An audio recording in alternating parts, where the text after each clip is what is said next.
Сәлеметсіздер ме? 12.19 Б тобының білімгерлері. Бүгін 21 қазан 2020 жыл. Кесте бойынша өтетін пәніміз автокөлік агрегаттары мен тораптарының құрылысы және құрылыстық ерекшеліктері. Осы пән бойынша бүгін бізде зертханалық жұмыс.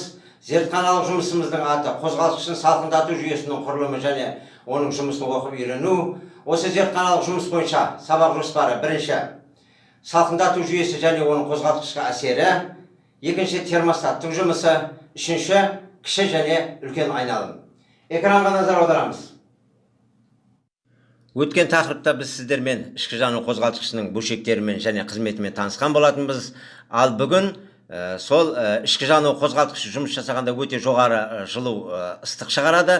Ал ол ыстық бөлшектерді ерітіп жіберуі мүмкін, сондықтан салқындату жүйесін қолданамыз. Әзір біз сіздермен салқындату жүйесімен танысамыз. Міне қызылмен көрсетілген бұл салқындату жүйесінің бөлшектері. Міне айналып тұрғандар бұл сұйықтық жаңағы салқындату жүйесіндегі. Жалпы салқындату жүйесінің бөлшектері қозғалтқыш ішінде немесе сыртқы жағында орналасқан болады. Міне қазір бөлшектерін көріп тұрсыздар. Мұнда термостат пен сорғыны бөлек көрсетіп жатыр. Айналып тұр, міне көріп тұрсыздар. Себебі оның маңызы осы жүйеде өте күшті. Міне қазір блокты көріп тұрсыздар. Цилиндр блогын қызылмен көрсетілгендер бұлар су көлегі деп аталады. Сол су көлегі каналдар, олар каналдар арқылы жаңағы сұйықтық өтіп салқындатып тұрады. Міне қазір көріп тұрғандарыңыз бұл блок қақпағы. Блок қақпағында да сондай су көлектері орналастырылған. Сол су көлектері арқылы су жаңағы сұйықтық айналып, демек бөлшектер салқындатып тұрады. Әрине ол өздігінен сұйықтық айнала алмайды, оған бізге сорғы қажет болады. Қазір біз сорғаны сізге көрсетіп, қандай жұмыс принципінде жасайтын білеміз, көрсетеміз. Міне қазір сорғы, бұл ортадан тепкіш сорғысы. Сорға айналымды қозғалысты иінді біліктен ремен арқылы алады. Ремен арқылы айналып, мынандай бір жағынан сорып, екінші жағынан жіберіп, осындай жаңағы сұйықтықты айналымға келтіріп отырады. Енді қазір әрі қарай біз міне радиатор орналасқан көреміз. Әрине бұған радиатор қажет. Оның өздігінен егер сұйықты температурасын алып тұра алмайтын болса, міне радиатор жоғарғы және төменгі бачоктан тұрады құрамында, және осы бачокқа мына жаңағы құбыршалар кіргізген көресіздер, патрубок деп атаймыз ғой. Сол және төменгі жағында оның ағызу шүмегі бар. Міне қазір бетіне пластина қойылды. Ағызу шүмегінде тұр. Егер бұда да егер жаңағы салқындату жүйесі жаңағы бір қалыпты температурада ұстап тұра алмайтын болса, онда оған желдеткіштер қойылады. Бір немесе екі желдеткіш. Желдеткіштің қызметі бұл радиатордан өтіп атқан ауаның ұлғайтып, жылдамдығын көбейтіп, үлкендеу өтіп, жаңағы салқындату жүйесін салқындату керек болып тұр. Міне енді мынау температура датчигі электронды басқару блогын көріп тұрсыздар. Сол арқылы температураның жағдайын панельге беріп тұрады, ал панельді жаңағы жүргізуші қарап температураның бақылап отырады. Жалпы жаңағы температура датчигі бұл блоктан шыға беріс жерде орналастырған көріп тұрсыздар. Қазір қызылмен жан көрсетті. Жалпы система, бұл жүйе герметик болу керек.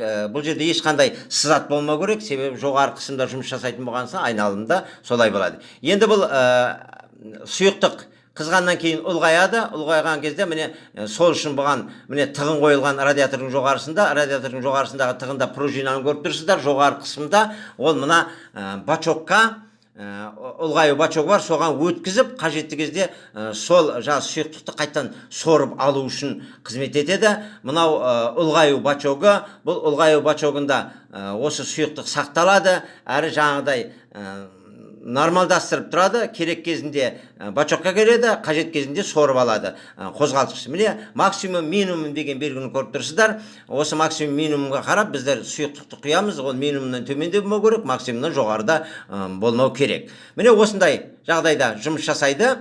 Жаңағы міне біз қазір бірінші вариантын көріп шықтық. Енді бұның екінші варианты бар. Екінші вариантында мына радиатордың жоғарысындағы тығын жоқ, өзі көріп тұрсыздар. Тек қана ұлғаю бачогының жоғарысында тұр. Бұл жаңағы система, бұл жүйе қалай жұмыс жасайтындығын көрейік. Бұл екінші енді. Бағанағы тығын жоқ болды. Міне сол жаңағы айналымда тұр. Міне жерде жаңағы сорғы тұр. Сорғы осындай айналымға келтіріп отырады да, оптимал температураны ұстап тұру керек. Енді бұл егер оптимал температураны ұстап тұра алмайтын болса, біз міне оған термостат қойдық. Термостат жалпы жүйені екі айналымға бөліп тұр. Бұл кіші айналым, сосын үлкен айналым. Бұл не себептен? Егер температура қалыпты жағдайда болатын болса, кіші айналымда жаңа жүйе жұмыс жасай береді. Егер кіші айналым бұны оптимал температураны ұстап тұра алмайтын болса, оған міне термостат орнатылған.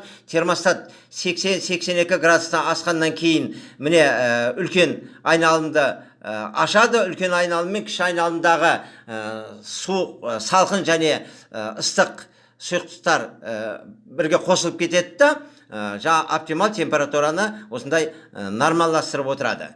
Енді егер 90 градустан асып кететін болса, онда термостат кіші айналым жабады да, радиатор арқылы өтіп жатқан салқын сұйықтықпен үлкен айналымда айналып, осындай жаңағы нормал жағдайда жаңағы сұйықтықтың температурасын ұстап тұрады.